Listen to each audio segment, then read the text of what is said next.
ഈശോയില് ഏറ്റവും സ്നേഹമുള്ള സഹോദരങ്ങളെ, ധനകക്കാലം മൂന്നാമത്തെ ഞായറാഴ്ചയിലേക്ക് നമ്മളിന്ന് പ്രവേശിച്ചിരിക്കുന്നു. മർക്കോസിന്റെ സുവിശേഷം 3-ാം അധ്യായം 7 മുതൽ 15 വരെയുള്ള തിരുവചനങ്ങളാണ് ഇന്ന് നമ്മൾ വായിച്ചു കേട്ടത്. നമുക്കറിയാം, ധനക എന്ന വാക്കിന്റെ അർത്ഥം നമ്മൾ ഈ കഴിഞ്ഞ ദിവസങ്ങളൊക്കെ പഠിച്ച കാര്യമാണ്.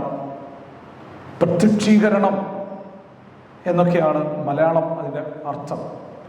ഈശോ ആരാണ് എന്ന് നമുക്ക് മനസ്സിലാക്കി തരുന്ന തിരുവചനങ്ങളാണ് ഈ ധനകാലത്തിൽ, പ്രത്യേകിച്ച് ഞായറാഴ്ചകളിൽ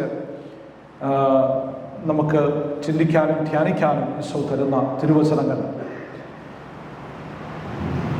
ഇന്ന് പ്രത്യേകിച്ച് മർക്കോസിന്റെ സുവിശേഷം നമ്മൾ പഠിക്കുമ്പോൾ ഈശോ ഒരു സഹനപുത്രനായ ഈശോയാണെന്നുള്ള ഒരു ചിന്തയാണ്. The suffering of Messiah.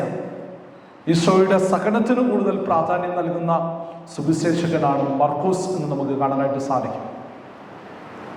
ഇന്നത്തെ സുവിശേഷത്തിലേക്ക്, സന്ദേശത്തിലേക്ക് നമ്മളൊന്ന് നമ്മുടെ ശ്രദ്ധയെ ഒന്ന് തിരിക്കുമ്പോൾ 2 കോണ്ടസ്റ്റിലുള്ള 2 കാര്യങ്ങളാണ് ഇന്ന് നമ്മുടെ ധ്യാന വിഷയത്തിനായി ഈശോ നമുക്ക് തരിക. കടൽ തീരത്തിലേക്ക് ഈശോയുടെ അടുത്തേക്ക് ഒത്തിരി ജനക്കൂട്ടങ്ങൾ വരും. ആ ഈശോയുടെ അടുത്തേക്ക് വന്നിട്ടുള്ള ജനക്കൂട്ടം ഏതൊക്കെ സ്ഥലത്തു നിന്നാണ് വന്നതെന്ന് പേരെടുത്ത് പറയുന്നുണ്ട്. യൂദയ, ജെറുസലം, ഇദുമയ, ജോർദാന്റെ മറുകരയിലുള്ള ആളുകള്, ടയർ സിയോൻ പ്രദേശങ്ങളിൽ നിന്നുള്ള ആളുകള്, അങ്ങനെ ഒത്തിരി ആളുകള് ഈശോ കടൽ തീരത്തേക്ക് പോയി കഴിഞ്ഞപ്പോൾ ഈശോയുടെ പുറകെ പോകും. അത് കഴിയുമ്പോൾ തിക്കും തിരക്കും ഒക്കെ ഒത്തിരി വരുന്നപ്പോൾ തമ്പുരാൻ പറഞ്ഞു, ആളുകൾ എന്നെ തിരക്കി കടലിലേക്ക് ഉന്തിയിടാനായിട്ട് തുടങ്ങുക. അതുകൊണ്ട് പത്രോസ്ലിഹയായിരിക്കും, അല്ലെങ്കിൽ അവരോട് പറയുന്നു, ഒരു വള്ളം അടുപ്പിച്ചിട്ട് ഞാൻ ആ വള്ളത്തെ നിന്നിട്ട് പ്രസംഗിക്കാമെന്ന്. ആ സമയത്ത് തന്നെ നമുക്കറിയാം, ബൈബിൾ വായിച്ചു കേൾക്കുമ്പോൾ നമുക്കറിയാം, നെഗറ്റീവ് എനർജിയുള്ള, ഈവിൾ സ്പിരിറ്റ് ഉള്ള ജനങ്ങളും അവരുടെ ഇടയിലുണ്ടായിരുന്നു. ആ പിശാച് ബാധിതരായിരുന്ന ഒരുത്തൻ വിളിച്ചു പറയുക, യേശുവേ, ദൈവപുത്രനായ മിശിഹായ എന്ന് ഈശോയെ വിളിച്ച് പറയുക.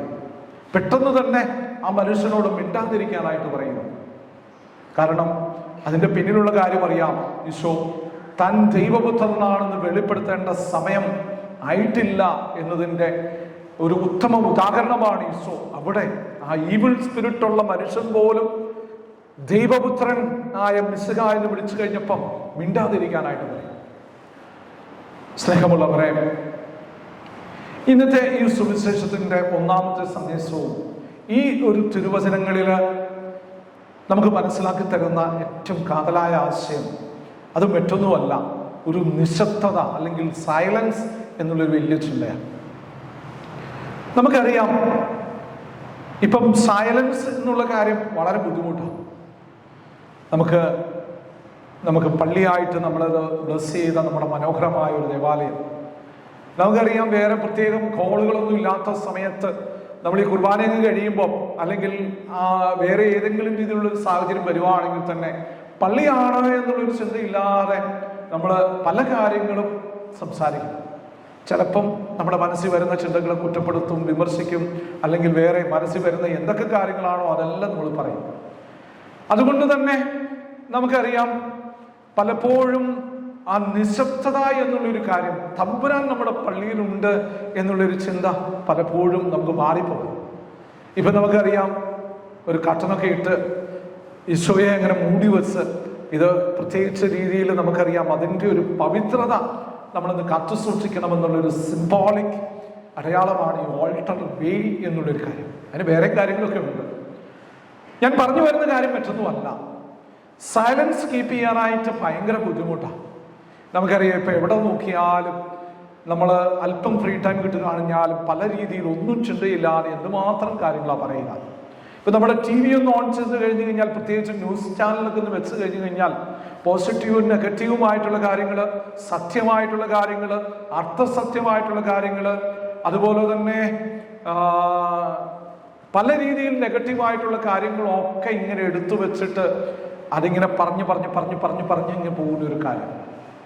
അത് നമ്മുടെ വീട്ടിലല്ല, വീട്ടിലും നാട്ടിലും നമ്മുടെ പള്ളിയിലും യൂണിറ്റിലും എവിടെയാണേലും ഇങ്ങനെ ആവശ്യമില്ലാത്ത കാര്യങ്ങൾ, കുറേ കാര്യങ്ങൾ സത്യമാണെന്നുള്ള കാര്യങ്ങളാണെങ്കിലും ചില കാര്യങ്ങൾ നമ്മൾ സൈലൻസ് കീപ്പ് ചെയ്യണമെന്ന് ഇന്ന് ഈശോ പറഞ്ഞു തന്നൊരു കാര്യമാണ്. ഈവിൾ സ്പിരിറ്റുള്ള മനുഷ്യൻ തമ്പുരാനെ കണ്ടു കഴിഞ്ഞപ്പോ ദൈവപുത്രനായ മിശിഹായ എന്ന് വിളിച്ചപ്പോ അവനോട് മിണ്ടാതിരിക്കാൻ തമ്പുരാൻ പറഞ്ഞു. കാരണം നമുക്കറിയാം പല കാര്യങ്ങൾ, പല അവസരത്തില് ചില കാര്യങ്ങൾ നമ്മുടെ നാവിനെ നിയന്ത്രിക്കേണ്ടതുണ്ട്, ചില സമയത്ത് നമ്മൾ സൈലൻസ് കീപ്പ് ചെയ്യേണ്ടതുണ്ട്.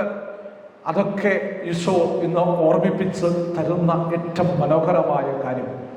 നീ മൗനം അവലംബിച്ചു കഴിഞ്ഞാൽ നീ വിശുദ്ധനായി മാറുന്നു എന്ന് ജോബിന്റെ പുസ്തകത്തിൽ പ്രത്യേകിച്ച് ജോബ് പറയുന്നുണ്ട് തന്റെ ജീവിത പങ്കാളിയോട്. അതോടൊപ്പം തന്നെ സൈലൻസ് തീർച്ചയായിട്ടും ഏറ്റവും വളരെ പ്രധാനപ്പെട്ട കാര്യമാണ്. ഇതിൻ്റെ ഒരു ചിന്തയായി ഈശോ നമുക്ക് തരിക. പറയേണ്ട കാര്യങ്ങൾ പറയണം, പറയേണ്ട കാര്യങ്ങൾ പറയേണ്ടത് പറയാനും, അതുപോലെ തന്നെ ചില കാര്യങ്ങൾ ചില രീതിയിൽ മിണ്ടാതിരിക്കാനും ഒക്കെയുള്ള ചില വാണിംഗ്, സൈലൻസ് കീപ്പ് ചെയ്യണം. എങ്കിൽ തീർച്ചയായിട്ടും ആ കീപ്പ് ചെയ്യുന്ന ആ സാഹചര്യം തമ്പുരാൻ ഒത്തിരിയേറെ ആഗ്രഹിക്കുന്നുണ്ട്. നമ്മുടെ കുടുംബ സമാധാനത്തിനു വേണ്ടി, നമ്മുടെ പേഴ്സണൽ ഒരു പീസ്ഫുൾ മൈൻഡിനു വേണ്ടി ഈ സൈലൻസ് എന്ന പുണ്യം ഈശോയെ ഞങ്ങൾക്ക് തരുന്നതിനെ ഓർത്ത് നമുക്ക് നന്ദിയുള്ളവരാകാം.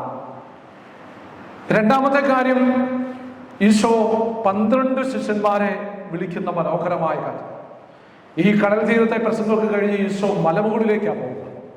അത് കഴിഞ്ഞിട്ട് 12 ശിഷ്യന്മാരെ എന്തിനു തെരഞ്ഞെടുക്കുന്നു എന്നുള്ള കാര്യവും അവിടെ പറയുന്നുണ്ട്. ടു ബി വിത്ത് ഹിം, അവനോടുകൂടെ ആയിരിക്കുവാൻ, അല്ലെങ്കിൽ ടു ബി പ്രീസ്റ്റ്, പ്രസംഗിക്കാൻ, അതുപോലെ തന്നെ ടു ഡ്രൈവ് ഔട്ട് ഡീമൻസ്, പിശാചുക്കളെ ബഹിഷ്കരിക്കാൻ.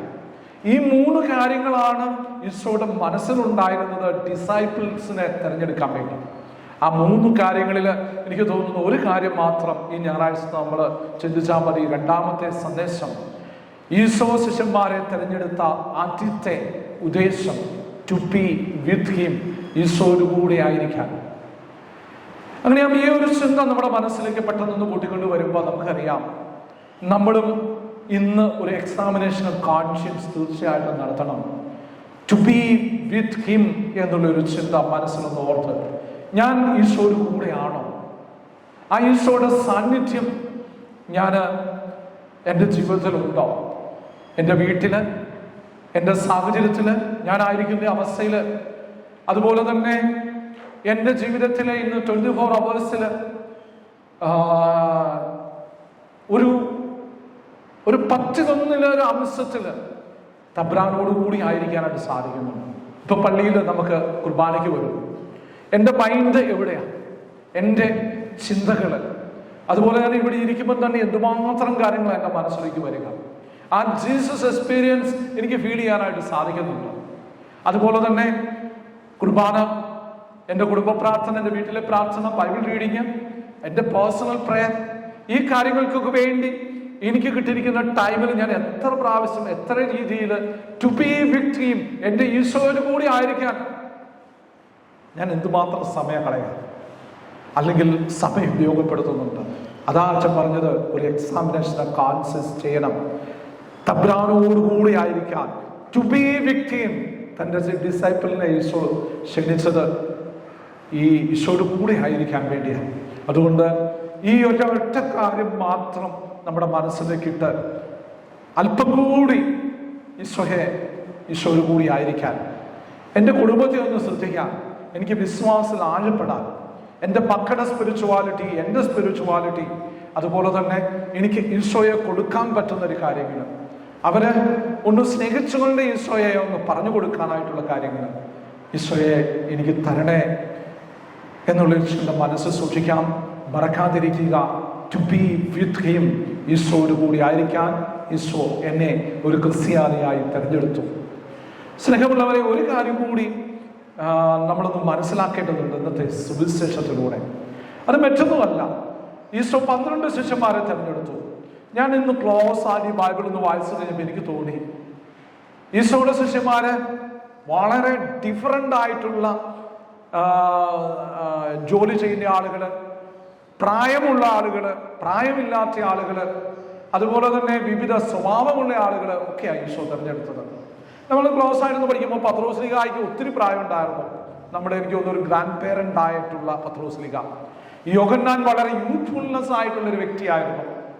അതുപോലെ ഇവരൊക്കെ ചെയ്ത ജോലികൾ ഡിഫറൻ്റ് ആയിരുന്നു. ഒരാള് നമുക്കറിയാം ചുങ്കക്കാരനായിരുന്നു, ഒരാള് മുക്കൂനായിരുന്നു, ഫിഷർമാൻ ആയിരുന്നു, പിന്നെ തീവ്രവാദിയായിരുന്നു, അല്ലെങ്കിൽ ഭയങ്കര റിജിഡ് ആയിട്ടുള്ള ആളുകളൊക്കെ ആയിരുന്നു. പല രീതിയിലും അവരുടെ ജോലിയുടെ അടിസ്ഥാനത്തിലും വ്യത്യാസം ഉണ്ടായിരുന്നു, സ്വഭാവത്തിന്റെ അടിസ്ഥാനത്തിലും ഒത്തിരി വ്യത്യാസം ഉണ്ടായിരുന്നു.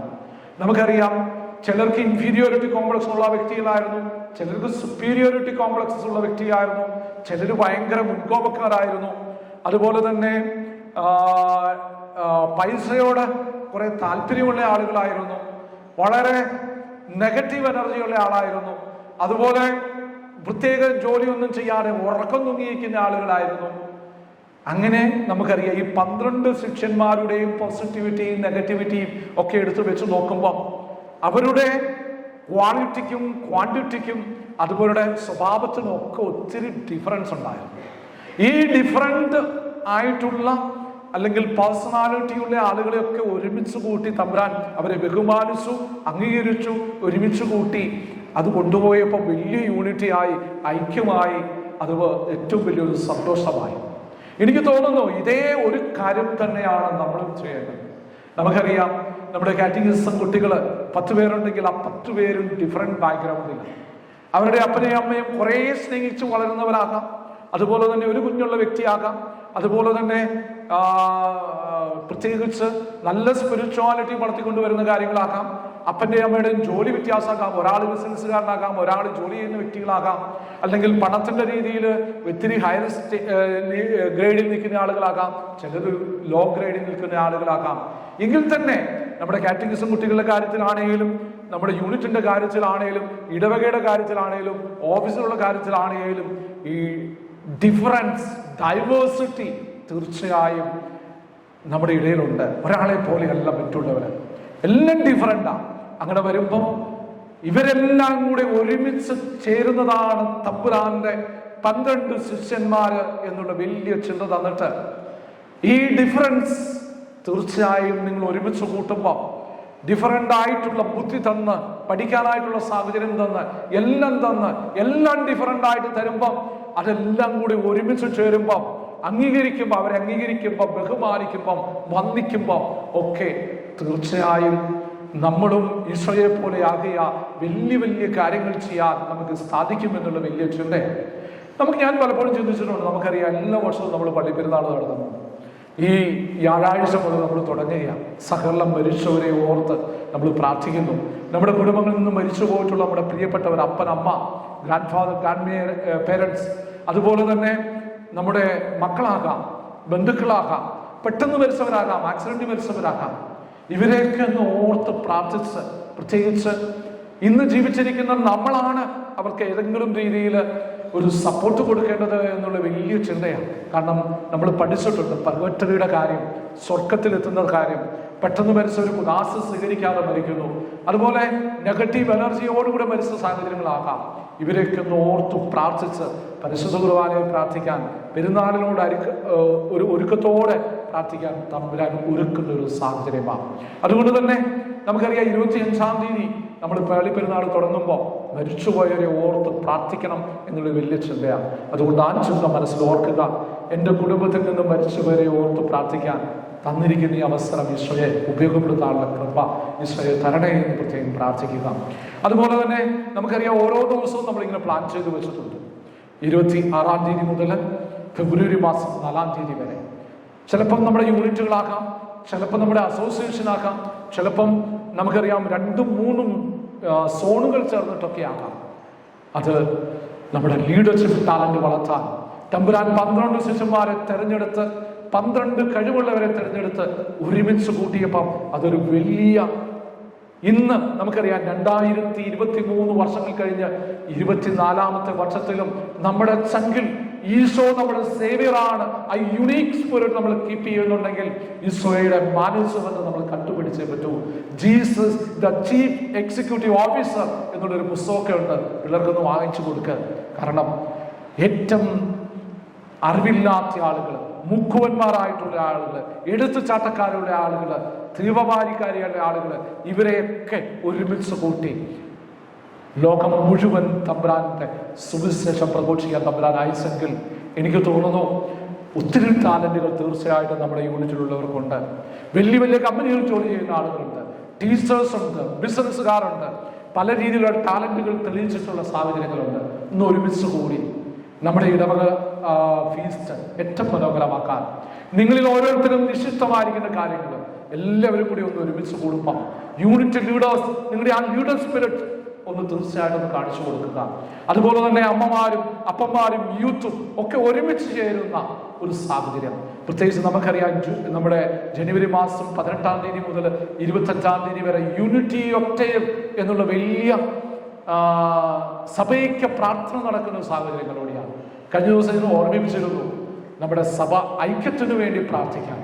ഒത്തിരി ഡിഫറൻസും പല സാഹചര്യം ഉണ്ടെങ്കിൽ തന്നെ ഏക സത്യ ദൈവമായ യേശുക്രിസ്തുവിൽ അടിയുറച്ച് വിശ്വസിക്കുന്ന ഒരു സാഹചര്യം ഉണ്ടാകാൻ, ഈ തിരുനാൾ കഴിയുമ്പോൾ ഒരു ആത്മീയ ഉണർവുണ്ടാകാൻ, നമ്മൾ ഒന്നാണ് എന്നുള്ള ചിന്ത മറ്റുള്ള കമ്മ്യൂണിറ്റി നമ്മളെ കാണുമ്പോൾ ആ സ്പിരിറ്റ്, അതുപോലെ തന്നെ നമ്മുടെ വണ്ണസ് ഒക്കെ കണ്ട് തമ്പുരാനെ സ്തുതിക്കാൻ ഇടയാക്കാൻ തീർച്ചയായും ഈ തിരുനാൾ ദിവസങ്ങൾ നമ്മളെ സഹായിക്കട്ടെ എന്ന് പ്രത്യേകം പ്രാർത്ഥിക്കുന്നു.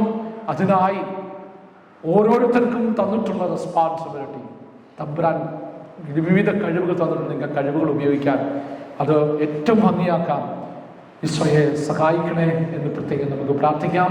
പിതാവിൻ്റെയും പുത്രൻ്റെയും പരിശുദ്ധാത്മാവിൻ്റെയും നാമത്തിൽ ആമേൻ.